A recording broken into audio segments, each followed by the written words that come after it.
Good morning, students of MSc second semester. Welcome all of you in the video lecture class today. I will discuss about the parasitic Cirripedia, in which the next parasite is Sacculina. Sacculina is an important parasites of Cirripedia parasite. In the crustacean parasites, there was few remaining parasites that I was discuss about the back video. There was some about 4 parasites I have been discuss about that. The parasites, first was Syngoga, second Laura, third Tripetsa, fourth Proteolepis, and fifth and next parasite is Sacculina, that is found in crustaceans. Because there are different type of parasites that belong with the crustacean parasite, in which the Sacculina are the common parasites. So I am going to discuss about Sacculina and other parasites so on. तो Sacculina parasites क्या है, इसके structure को देखेंगे. The order Rhizocephala is exclusively parasitic. एक order है सिरिपीडिया का जिसको राइजोसिफेला बोलते हैं. राइजोसिफेला का एक पैरासाइट है Sacculina. उसी Sacculina के बारे में स्टडी करने जा रहे हैं. Nearly always on decapod crustaceans and world wide distribution. इस पैरासाइट्स का जो है पूरे वर्ल्ड वाइड डिस्ट्रीब्यूशन है. पूरे दुनिया में ये डेकापोड ये पैरासाइट पाया जाता है. Peltogastrella is parasitic on hermit crabs. ये हर्मिट क्रैब पर एक पैरासाइट है पेल्टोगैस्ट्रेला. हर्मिट क्रैब पे पाया जाता है. हर्मिट क्रैब को आप जानते हैं यूपैग्यूरस बोलते हैं. Where as Sacculina is parasitic on other crabs. Hermit crab पर पेल्टोगैस्ट्रेला पैरासाइट पाया जाता है, लेकिन और जो बाकी जो क्रैब्स हैं उन पर जो पैरासाइट पाया जाता है उसे Sacculina बोलते हैं. यानी क्रैब पैरासाइट पर, क्रैब एनिमल पर, क्रैब इंसेक्ट पर पाए जाने वाले ये 2 पैरासाइट है, लेकिन यहाँ हमें पढ़ना है Sacculina. The adults is a tumour like और सैक लाइक स्ट्रक्चर. जब ये पैरासाइट एडल्ट हो जाता है तो इसका स्ट्रक्चर दिखता है ट्यूमर लाइक, सैक लाइक इसका स्ट्रक्चर दिखता है. Attach to the abdomen of its host.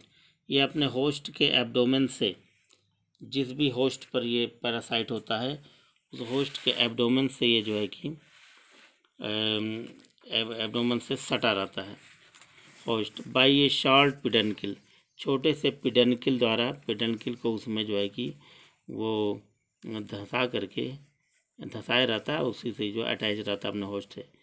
Adult body has no appendages. इसके एडल्ट बॉडी में कोई अपेंडेज नहीं होता, कोई लेग नहीं होता, कोई लोकोमोटरी आर्गन नहीं होता, सेगमेंटेशन भी नहीं होता, सेंस आर्गन भी नहीं होता, और डाइजेस्टिव सिस्टम भी नहीं होता. यानी जब ये एडल्ट हो, इस एडल्ट पैरासाइट में ये जो चीज़ें नहीं होती, अपेंडेजेस, सेगमेंटेशन, सेंस आर्गन और डाइजेस्टिव सिस्टम, ये सब इसके बॉडी में नहीं होता. तो होता क्या है, a thin bag like mantle encloses the visceral mass. इसके अंदर एक बैग जैसा स्ट्रक्चर, थैले जैसा एक स्ट्रक्चर होता है, यानी मैंटिल बैग जैसा होता है. यही जो है इनक्लोज रहता है विसरल मास से. बॉडी के अंदर का जो सॉफ्ट पार्ट है इंटरनल मास से यही एक जुड़ा रहता है था bag like structure which is made chiefly of hermaphrodite gonad. और इस जो है बैग लाइक स्ट्रक्चर में इसका हर्माफ्रोडाइट गोनाइड होता है, यानी मेल फीमेल दोनों गोनाइड इसी बैग लाइक स्ट्रक्चर के अंदर होता है। A root like system of numerous delicate filaments or rhizoids arises from the peduncle to penetrate to all parts of the host body and absorb nutrients। और ये क्या करता है, एक रूट की तरह से जड़ जैसा एक स्ट्रक्चर निकलता है।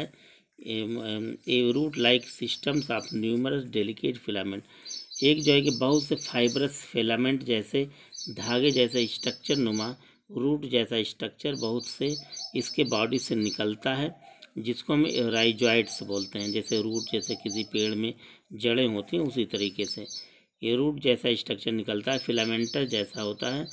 और यही जो डेलिकेट हिलने डुलने वाले ये जो है कि हेयर लाइक स्ट्रक्चर ये निकलता है और ये पिडनकिल द्वारा from the peduncle to penetrate, और अपने पिडनकिल यानी कि उसी हेयर लाइक स्ट्रक्चर के या राइजॉइड के इंटीरियर पार्ट पर एक छोटा सा सुई जैसा पिडनकिल जैसा निकला हुआ होता है, और वही जो है कि अटैच वो अपने होस्ट के बॉडी से उसी को धंसाता है।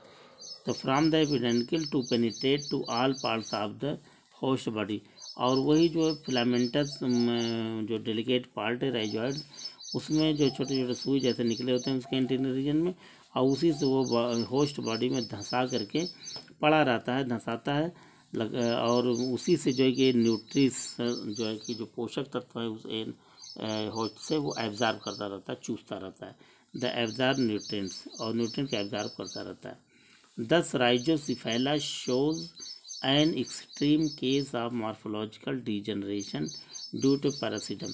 इस तरह से हम देखते हैं राइजोसिफेला जो आर्डर है इसमें पाए जाने वाला जो ये जो पैरासाइट है इसके मॉर्फोलॉजिकल स्ट्रक्चर काफ़ी डिजनरेट होते हैं, यानी इसके बॉडी में काफ़ी कुछ होता नहीं है, मॉर्फोलॉजिकल डिजनरेशन पाया जाता है।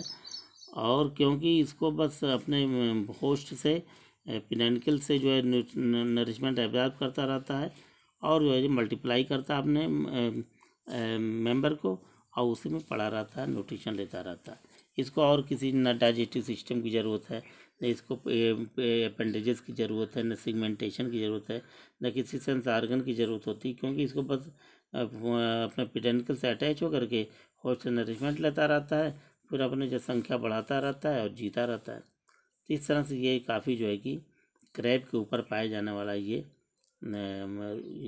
पैरासाइट है। सकुलिना डेफिनेटली ये सीरीपिड क्रस्टेशियन इज सोन बाई, ये जो है कि निश्चित रूप से ये जो है सीरीपीड का ये क्रस्टेशियन पैरासाइट है, और इसमें जो है कई विलक्षणता दिखाई देती